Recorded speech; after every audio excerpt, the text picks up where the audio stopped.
Roads, streets, lanes, alleys. You may know these as places to walk, but in the world of the paranormal, they mean so much more than that. First off, we're going to take a look at the story of a woman who's walking through Russia. Now, that's not abnormal. People do it all the time. But this woman is weird. This woman's a weirdo. She shouldn't be doing that. And then we take a look at a man. You're like, Jason, it's just a bunch of stories of people walking. Hold on. Let me get through the intro.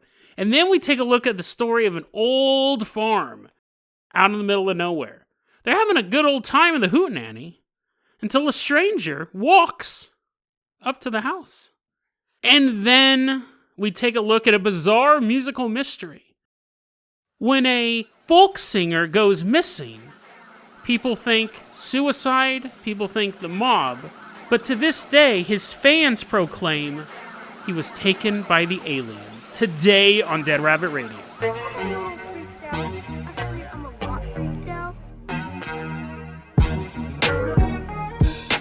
Hey everyone, welcome back to another episode of Dead Rabbit Radio. I'm your host, Jason Carpenter. I'm having a great day. I hope you guys are having a great day too. This episode's actually being recorded just minutes after yesterday's episode because I'm getting ready to wrestle a hog and I want to be in fighting shape and I want to have all my episodes recorded. In case I get horribly injured, I just have to edit them. The recording process is the most problematic part of it, because it's where things can go wrong. The performance can be bad, the mic can be bad, I can run out of things to say, all sorts of stuff. So this is the technically the hardest part. Once this part's done, I can kind of just hit buttons and edit, and then interact with you guys. And speaking of interacting with you guys, let me give a shout out, starting off right now, to our Legacy Patreon supporter, coming into Dead Rabbit Command, flying frisbees, throwing frisbees everywhere. That's what he's into, I guess. Paul Martinez. He's hovering on a frisbee as he's throwing frisbees around at us. He's playing a little bit of that frosh. Paul, you're going to be our captain, our pilot this episode. If you guys hate frisbee golf, or you guys can't support the Patreon, that's fine too. Just help spread the word about the show. Really, really helps out a lot. You'll also see that it is Fan Art Friday, and today's selection for Fan Art Friday is from Super Awesome Robot. So give everyone a robot clap for the Super Awesome Robot. Thank you so much for Fan Art Friday. So Paul is now wearing a full-on Tron Legacy outfit. He's now throwing data discs around. It's super cool. I now have on my Tron Legacy outfit. I'm Rensselaer. But After Doing Cosplaying is one of the most underrated sci-fi films. Let's go ahead, Paul. I'm going to toss you the keys to the Dead Rabbit dirigible. We are leaving behind Dead Rabbit Command. We're headed out to Siberia. We were actually just in Russia yesterday. So Paul is flying us out in the Dead Rabbit dirigible. We're headed out to Siberia. The year is 2017. And we're headed out to a place called the Road of Bones. No, it's not your Big Brother's D&D supplemental manual from 1983. This is an actual place. It was called that because it was built by prison labor during Soviet Russia, and they basically were like, you're prisoners, we don't care what happens to you. In the construction of this road in Siberia, they estimate between 250,000 to 1 million people died building this road, or as it's known in Soviet Russia, Tuesday. When you were building this road and you died, you basically fell down on the ground, which tends to happen when you die, right? But the soil was too frozen to bury you. Plus, they don't have time. You're building this road.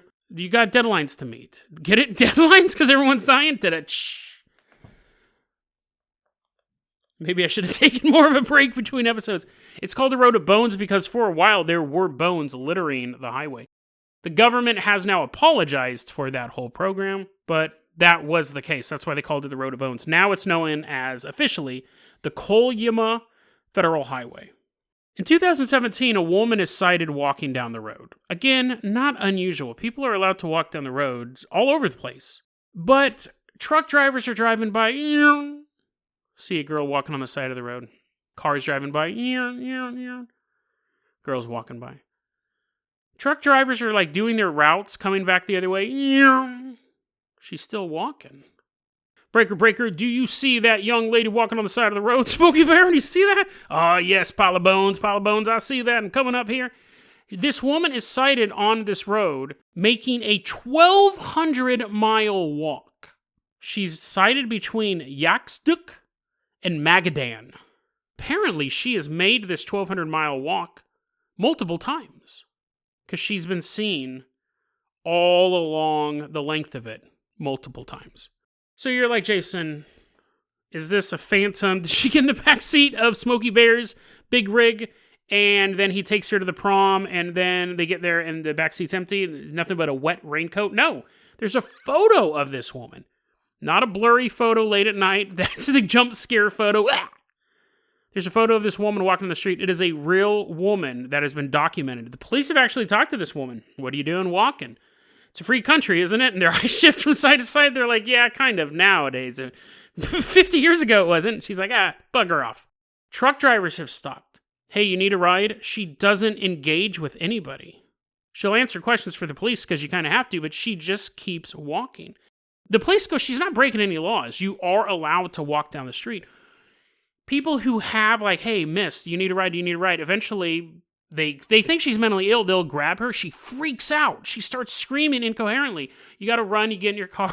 Now she's in your backseat with a wet coat. She's strangling you with it. She's not equipped for winter travel. See, if you saw someone in a big parka with a sled and a bunch of snow dogs, you'd be, oh, that's fine. It's a little weird. It's a little weird. It's like holding up traffic. But whatever. But she's walking. They said she's wearing a white jacket and blue jeans. And then she has like on like a coat. Not like a big old G.I. Joe Winter Soldier coat. Just a coat. She's never seen in a populated area. And oddly enough, no one has ever seen her eat. Which I'm sure she's like going off into the bushes and eating berries and stuff like that. Squirrels. She's grabbing the rogue squirrel and taking a bite out of it. Trucks and cars are seeing her walk all this time. They've never seen her get to a destination. They've never seen her kick her feet up at a McDonald's. They have no idea why she's doing this walk. She's just seen walking. She was first reported in 2017. The last report I could find was in April of 2018. So it had at least a year, if not more. She may still be doing it now. It's just old news over there. They're like, woman walks. It's super great news the first time, and now people are like, I got that from the 40 and Map, too. That's a really cool resource. That's going to be in the show notes. You guys can look around, see if you find anything odd. But it's real. This isn't a phantom. This isn't the ghost of a girl trying to get home after a drunk driving accident. This is a real woman walking 1,200 miles multiple times through Siberia, photographed, and nobody knows why. Obviously, it's probably some sort of mental illness, but it's just a weird story. And it's one of those things that no one will ever know the answer for. We did that one story a long time ago about the guy in France who was just walking through the bushes dressed in a gas mask. And everyone was trying to follow him around. And then the newspaper published a story on him. And he took all of his gear off and left it on a rock and said, now I'm dead. So we do have, and we covered the flautist, the guy who was playing the recorder in Brazil. We do have these weird people kind of hanging out. I met Joe Trombone in San Leandro. He's one of the greats. The rapping crazy man who'd get on a bus and rap for you. I think these people are always interesting when we run into these anomalies of humankind, people who are outside the edges, but not in like an edgy way, not in like an annoying way, not like the person who's playing My Chemical Romance at top volume while you're trying to talk to the girl at the party, just like in a cool, weird way. But this woman might also be into My Chemical Romance, so stay away. If she gets in your vaccine, she reaches for your radio, be prepared for Black Parade. For 1,200 miles, listening to that album for 1,200 miles. Paul, let's go ahead and hop in the Jason Jalopy. Let's give her a ride. She wants to ride with us because she's super cool. She has on all the mascara. Yes, we will listen to Black Parade for the rest of the journey. I hope you guys are into that. Paul, take us out of Siberia. We are headed back to the United States. We are specifically going to Canada. I read my notes wrong, but that's near the United States. It's the United States' little brother. We're headed up to Canada. Jason Jalopy's driving down the road. We get to Camperville. That's in Manitoba, Canada. The year is 1930.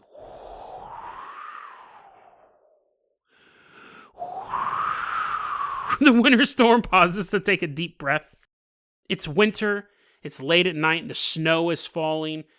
It's super cold outside. It's below 30 degrees, and this family is fast asleep. They're wearing their PJs. They got their thermal socks on. Winter storm is wrapping around the building. Outside, their dogs are going nuts. The dad wakes up. Huh? What? What's going on? And he goes and he looks out the window, and the dogs are like... They're now no longer barking. They look like they're rabid. It's just like foam coming out of their mouths.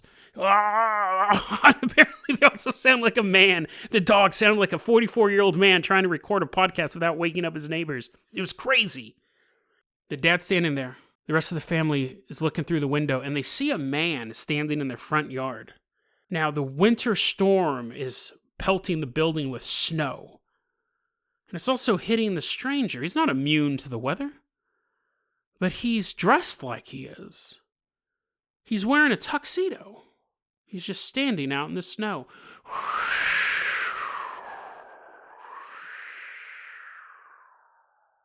The dogs are still just out of it. So the dad and the older brother, they open the door. Super spooky door opens up. I need to fix that, the dad says.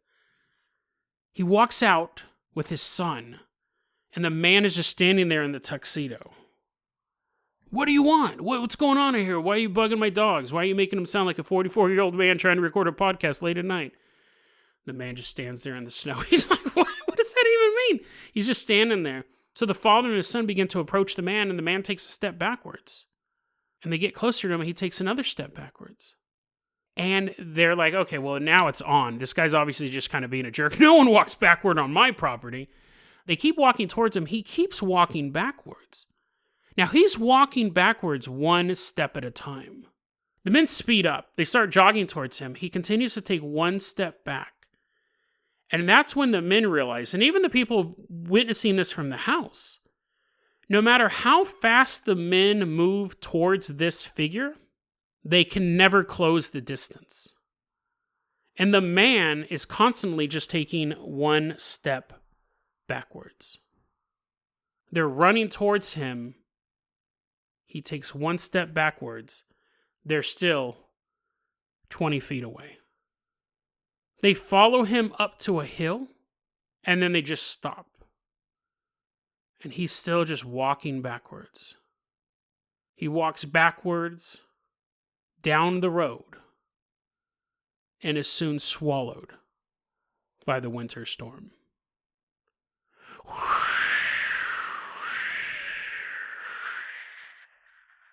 That's Dead Rabbit Radio Creepypasta Hour. No, I actually got that from thinkaboutitdocs.com. They got it from paranormal.com back in June 2003. I give a lot of credit to thinkaboutitdocs.com. When they report stuff, I haven't been led wrong yet. So this story does sound a lot like creepypasta. I've never heard it before. I think it's really interesting. I think it's a creepy visual. Anything that plays with time and space like that. And it's so funny because when I was reading the story, I imagined him as like a tall, lanky guy. It doesn't actually say that in the notes. It never says that he's tall and lanky, but I think that's just kind of how you get it. It's interesting because the only visual description, they don't say, and he had a creepy grin and real life blood was pouring out of his eyeballs. It was just that it was a guy in a tuxedo, which makes it creepier. You fill in your own details. I filled it in as like a lanky guy in a tuxedo. But as a man in a tuxedo, and no matter how fast they moved towards him, he was always able to stay away from him. He was just walking one step at a time. It's a very, very simple story. Very, very simple story. Was it an alien intruder, some sort of phantom, a demonic entity, interdimensional traveler? You can pretty much choose whatever you want with it. Very, very simple story. Frightening visual. And the fact that it doesn't have an ending where it's like, I'll be back to take your firstborn. It doesn't have an implication of why the creature was there. Makes it that creepier.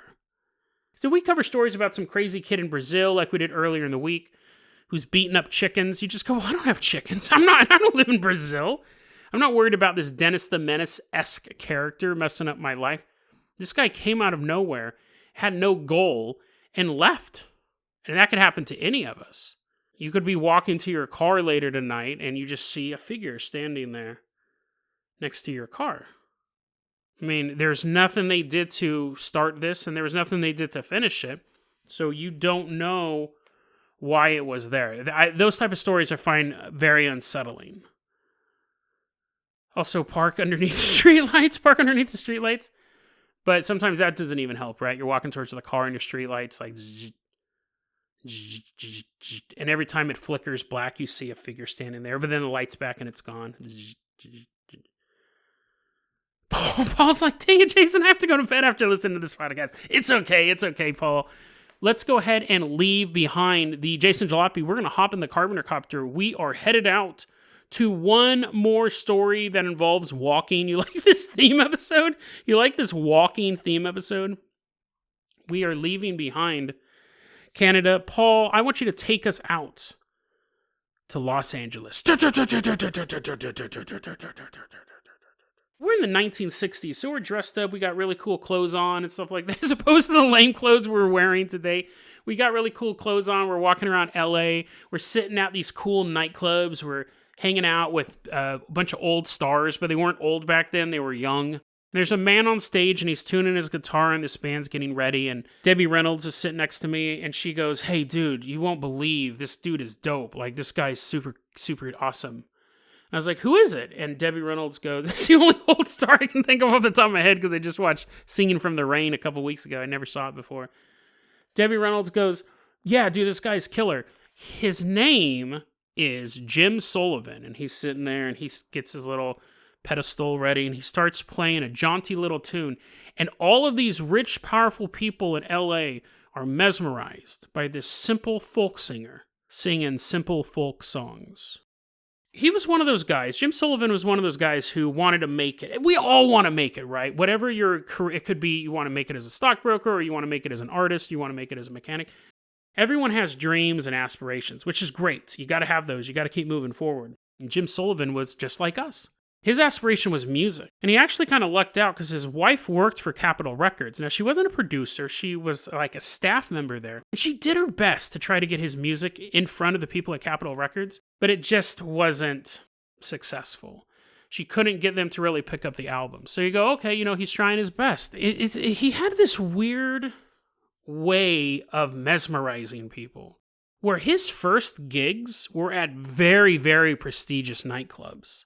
And he's playing these songs. And now this is the 1960s, so folk music is huge right now. And the audiences are full of musicians, they're full of actors, they're full of these powerful people. And they're like, oh my God, this is really, really good music. This guy needs an album deal. He's like, yeah, I'm working on it. My wife's trying to pull strings, but Capitol Records won't listen to it. He had a bunch of celebrity friends pool their money together. They pool their money together to get him studio time. And not only studio time, he's just a simple man with a guitar who's writing these songs. They have to get backing musicians for him. They get him studio time with the Wrecking Crew. The Wrecking Crew were studio musicians for some of the biggest acts at the time. This cost serious money. His friends really, really believed in Jim Sullivan. They got him the studio, they got him the Wrecking Crew, they got him the best of the best. And his first album was entitled UFO. Didn't take off, though. It was pure folk music, but it just didn't take off. In 1972, he does get signed to a record label. He gets signed to Playboy Records. The Playboy company decides to actually get into the music business. And one of the very first acts, because this guy had such a great reputation, to launch their record company, they picked Jim Sullivan. But that album also flops. You can have the best music out there, the best art out there, and it just doesn't line up. And that's what happened to Jim Sullivan. His marriage started to fall apart. He had a child. That's not why the marriage started to fall apart. He's like, Barney, the reason why we're breaking up is you. No, they had a kid, but the marriage was starting to fall apart. He started to drink, which is never going to make things good. Starts to drink very, very heavily. And he says, you know what? Okay, maybe Los Angeles isn't the place for me to be. I'm going to try my luck in Nashville. So, honey, Barney, he gives side eye to Barney. You almost broke me and your mom up. He goes, I'm going to go to Nashville. I'm going to try to make it there. And then I'll bring you guys out with me. Or get a divorce, one or the other. This marriage isn't going so great. But he did still talk to his wife into this adventure we're going on. So he goes, I'm going to go to Nashville. It's March 4th, 1975. At this point, he is loading up his Volkswagen Beetle. And he's going to make the trip from Los Angeles to Nashville. On the way out there, he stops at a motel in Santa Rosa, New Mexico. Goes in, gets a room, buys some vodka. Not a great thing to do, especially when you're on a road trip, but that's what he does. He's in for the night. He gets a hotel room. He buys some vodka. He calls his wife from the hotel room, and he goes, I'm all right. I'm down here in New Mexico. I'm not in Nashville just yet. The journey just began. What do you expect? What do you expect? No, he goes, I'm still headed there, but... And the wife's like, what's going on? Like, she could tell something was off. She thought it was weird because when he called, he told her, I'm all right. Everything's okay. And she thought, well, yeah, you just left. You're New Mexico. You just left a couple hours ago. What could go wrong between LA and New Mexico? She thought that was weird. She could tell something was wrong, so she starts pressing him for stuff. He goes, quote, you wouldn't believe if I told you, unquote. She asked him then, Jim, what's the matter? Is anything wrong?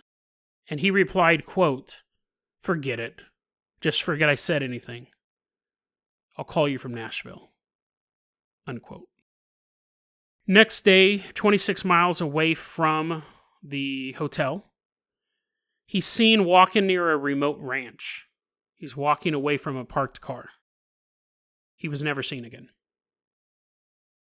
When he didn't get to Nashville and he doesn't call his wife, they start a missing persons case on this. And what they figure out is that he got the hotel, but he never slept there.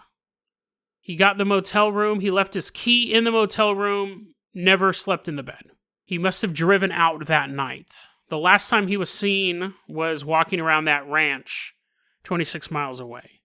In his car, they found money, they found clothes, they found like luggage, they found a box of unsold records, and they found his guitar.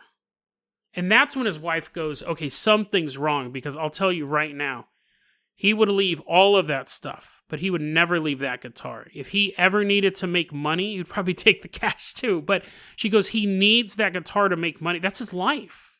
With that guitar, he can make it anywhere. So the fact that he left the guitar really, really made her afraid that something bad happened. Now, the police were looking at the obvious. One, suicide. He got out of his car, just walked into the wilderness, and died. On purpose. The other one was that the car maybe had some trouble and he walked to go get help and died of exposure. There was no reports of the car having trouble, though, so that puzzled them. Then there's things like foul play. That he was forced to go out there, that somebody kidnapped him, that somebody murdered him, and his bleached bones are somewhere in the wilderness. That would show evidence of him being murdered. But of course, because his first album was titled UFO, the story that really took hold was the Space Brothers took him home.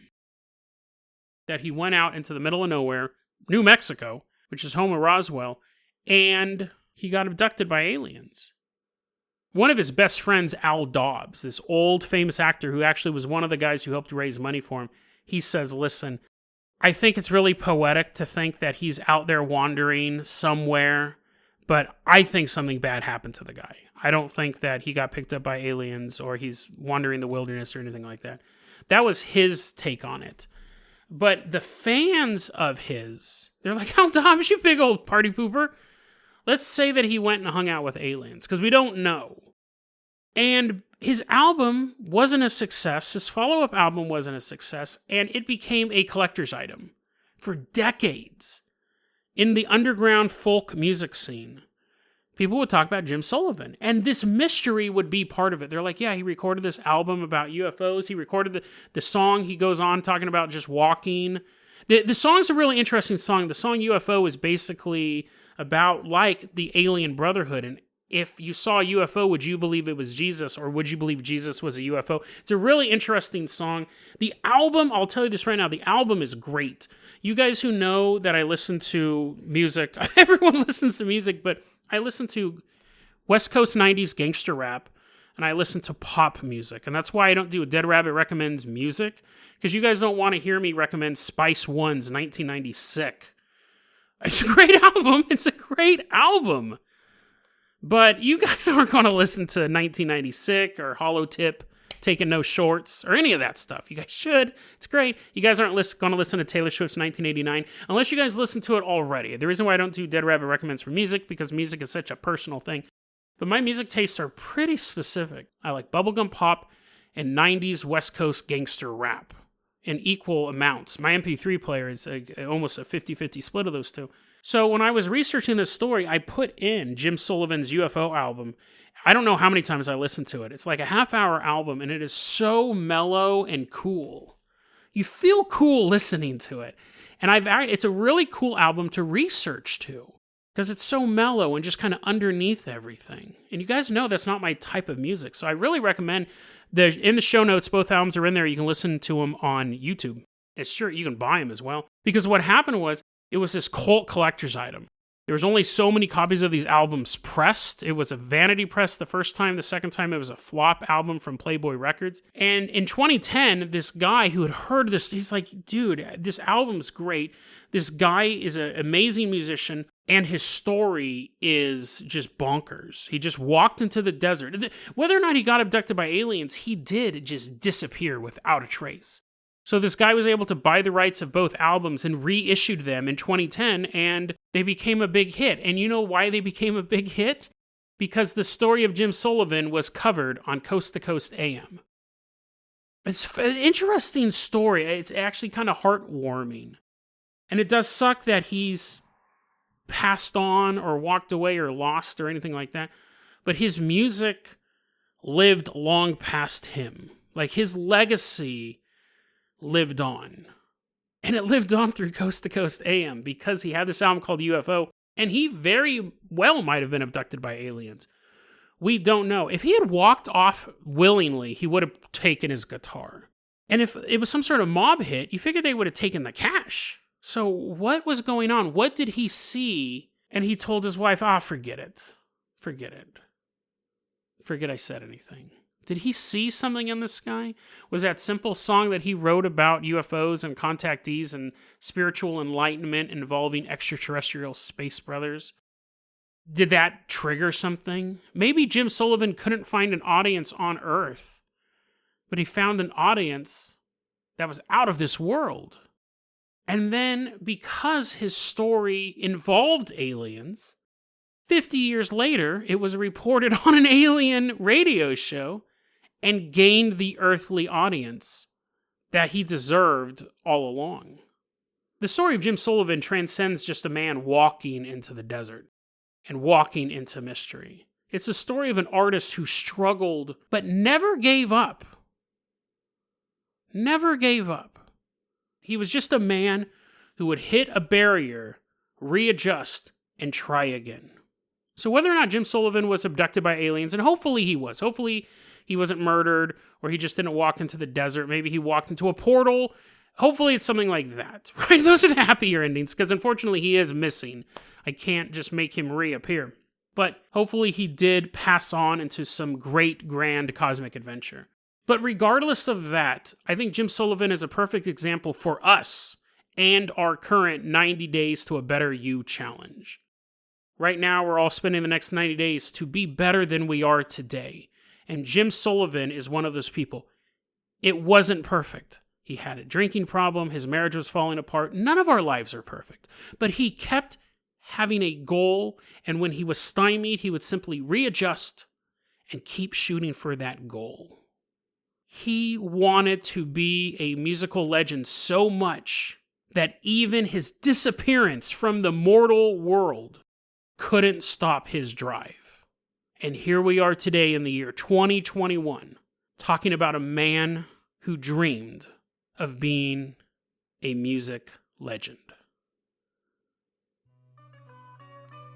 deadrabbitradio@gmail.com is going to be our email address. You can also hit us up at facebook.com/deadrabbitradio. Twitter is @deadrabbitradio.